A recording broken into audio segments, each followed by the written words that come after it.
Textile park ఎప్పటి నుంచో ఆజంజాయి mill పోయిన దగ్గర నుంచి డిమాండ్ ఉంది వరంగల్ ఉమ్మడి జిల్లా ప్రజలకు. కమలాపూర్ అయితే అది పోయింది.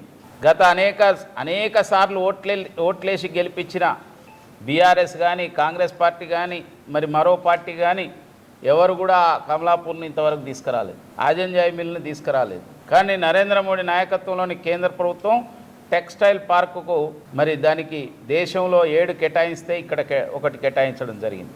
అదేవిధంగా మన పుత్రులు గిరిజన బిడ్డలు మన సోదరులు మన వరంగల్ జిల్లా మన పక్కనున్న ఖమ్మం జిల్లా పక్కనే ఛత్తీస్గఢ్ ఈ ప్రాంతం అంతా గిరిజనులతో నిండి ఉంది. అటువంటి చోట సమ్మక్క సారలమ్మ మన ఆరాధ్య దైవం కేవలం గిరిజనులకే కాదు ప్రతి ఇంటికి వారు తల్లులుగా కొలిసే యొక్క ఈ సంస్కృతి.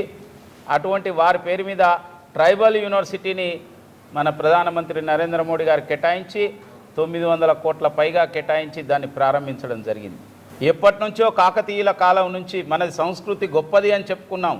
కానీ ఈ దేశం 70 సంవత్సరాలు పరిపాలించిన కాంగ్రెస్ పార్టీ ఏనాడు కూడా ఇక్కడ సంస్కృతి సాంప్రదాయాలను ప్రపంచానికి చాటి చెప్పే ప్రయత్నం చేయలేదు. కానీ నరేంద్ర మోడీ గారి నాయకత్వంలోని కేంద్ర ప్రభుత్వం కిషన్ రెడ్డి గారు మన యొక్క కల్చరల్ మినిస్టర్గా రామప్పకు యునెస్కో యొక్క గుర్తింపు వచ్చిందంటే వరంగల్ ఖ్యాతి ప్రపంచ పర్యాటక పటంలో దీనికి గుర్తింపు వచ్చింది.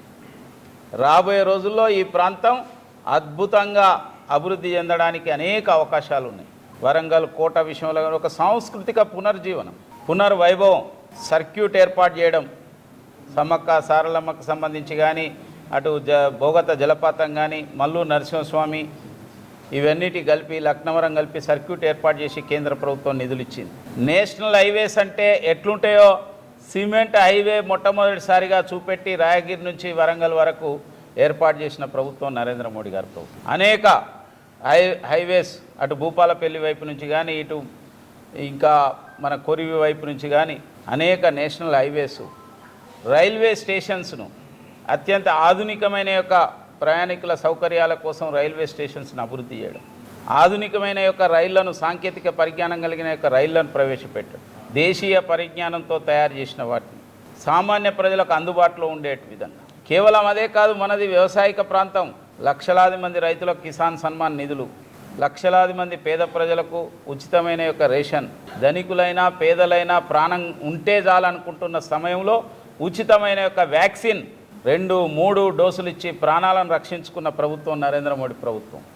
నేను ఒక్కటే విజ్ఞప్తి చేస్తున్నా, మీ ద్వారా మేధావులందరికీ విద్యావంతులకు పట్టభద్రులకు ఏ ప్రతినిధి లేకుంటేనే ఇంతగనం ప్రయత్నం జరిగింది, అభివృద్ధి కోసం ప్రయత్నం చేసింది కేంద్ర ప్రభుత్వం.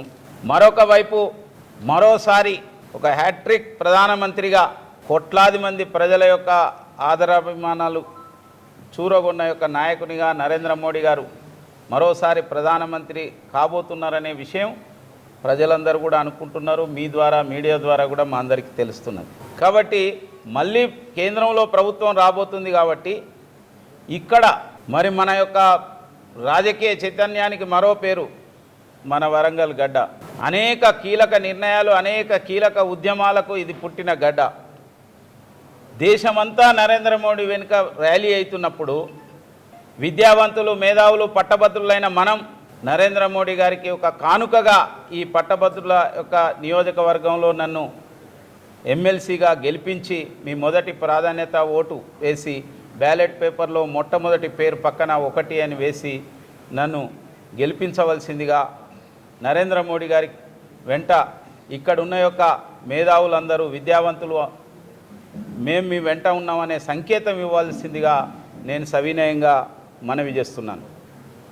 అదేవిధంగా